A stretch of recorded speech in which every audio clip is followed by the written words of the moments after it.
A prática do crime de racismo contra índios levou à condenação um usuário do site de relacionamentos Orkut. O caso ocorreu em Belém, no Pará. O homem foi condenado a 2 anos e meio de prisão por publicar na rede conteúdo racista contra índios. A denúncia foi apresentada pelo Ministério Público Federal. Durante o processo, o denunciado confessou as irregularidades.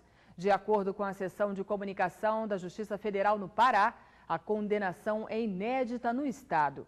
A pena de prisão foi substituída por prestação de serviços comunitários e pagamento de multa de R$20 mil. Em Minas Gerais, uma ação na Justiça pede que os planos de saúde não apliquem reajustes nas mensalidades em razão da faixa etária das pessoas. O processo teve início a partir da reclamação de uma segurada que levou um susto com o valor que deveria pagar após completar 60 anos. Desde 2002, Dona Elisete paga um plano de saúde. Em agosto do ano passado, 3 semanas após o aniversário de 60 anos, veio a surpresa. A mensalidade subiu de R$ 178 para R$ 398, um reajuste de 123,77%. Para a dona de casa, é difícil de entender e aceitar essa conta. Não tem condição. Não tem condição. É muito alto o aumento. O salário é 465, eu pago 398, não sobra nada, nem para comer, nem para comprar remédio, para nada. Dona Elisete foi atrás de seus direitos. Ela sabe que o Estatuto do Idoso, que entrou em vigor em janeiro de 2004, proíbe a discriminação. Os planos de saúde não devem cobrar valores diferenciados em razão da idade. Inconformada, ela procurou o Ministério Público Federal para denunciar o reajuste. As operadoras dos planos de saúde alegam que os reajustes para os segurados com mais de 60 anos estão previstos em todos os contratos assinados antes de 2004. Segundo as empresas, a base de cálculo está estabelecida pelas regras do Conselho e da Agência Nacional de Saúde Suplementar. Por considerar a prática abusiva, o Ministério Público Federal decidiu recorrer à Justiça. O MPF não concorda com o argumento de que a regra não valeria para contratos assinados antes de o Estatuto do Idoso entrar em vigor.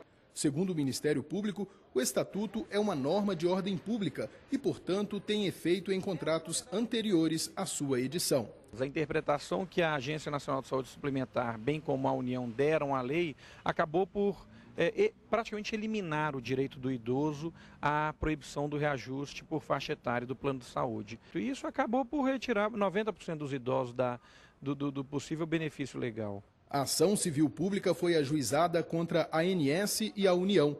O pedido é para que as operadoras sejam proibidas em todo o país de aplicar reajuste em função de mudança da faixa etária, independente da época de assinatura do contrato. A ilegalidade é tão evidente e o aspecto social tão relevante, exatamente porque abrange milhões de idosos que estão sendo atingidos por esses reajustes abusivos, que eu acredito que a Justiça vá sensibilizar-se no sentido de conceder o pedido da ação.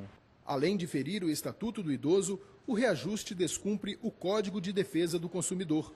No PROCON da Assembleia Legislativa de Minas Gerais, as reclamações são diárias. Essa é uma luta de todo mundo, não é só da Justiça não, é de todo mundo que paga e muitas vezes sem ter um bom retorno, nem bom atendimento a gente não tem.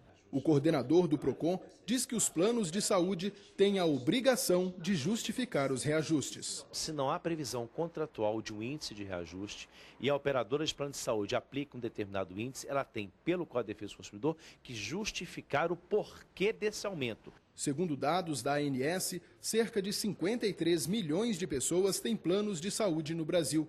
Desse total, os idosos correspondem a 4 milhões. Se a decisão judicial for favorável, segundo o MPF, o segurado poderá pedir a restituição do dinheiro pago indevidamente. A partir do momento que eventualmente a ação seja julgada procedente, o idoso individualmente terá que ingressar em juízo requerendo a devolução dos valores já pagos. Mas aí é uma iniciativa individual. Em Alagoas, o Ministério Público Federal recomendou a adoção de medidas de segurança em agências dos Correios que atuam como correspondentes bancários. A recomendação foi encaminhada ao Banco Bradesco e à Empresa Brasileira de Correios e Telégrafos. Segundo dados obtidos pelo MPF, é crescente o número de assaltos aos chamados bancos postais. Em São Paulo, a Justiça Federal recebeu 3 denúncias do MPF contra 18 pessoas acusadas de exploração sexual. Os grupos atuavam num esquema de tráfico de mulheres para abastecer o mercado de prostituição no Brasil e no exterior. A atuação se concentrava em São Paulo e no Rio de Janeiro. Além de tráfico de pessoas, as acusações envolvem crime de formação de quadrilha, favorecimento à prostituição e rufianismo, que é tirar proveito da prostituição alheia. A primeira turma do Tribunal Regional Federal da 5ª Região negou habeas corpus a 2 acusados de clonagem de cartões em Natal, Rio Grande do Norte. Eles foram presos em flagrante no momento em que portavam equipamento usado para clonar cartões magnéticos. A decisão da Justiça acompanhou o parecer do Ministério Público Federal, emitido pela Procuradoria Regional da República da 5ª Região. Veja no próximo bloco. Em Minas Gerais, inquérito civil público vai investigar a presença de uma substância prejudicial à saúde em refrigerantes. O alerta foi feito por um órgão de defesa do consumidor. E ainda, em Florianópolis, prefeitura é recomendada a incluir núcleos populares na discussão do plano diretor da cidade.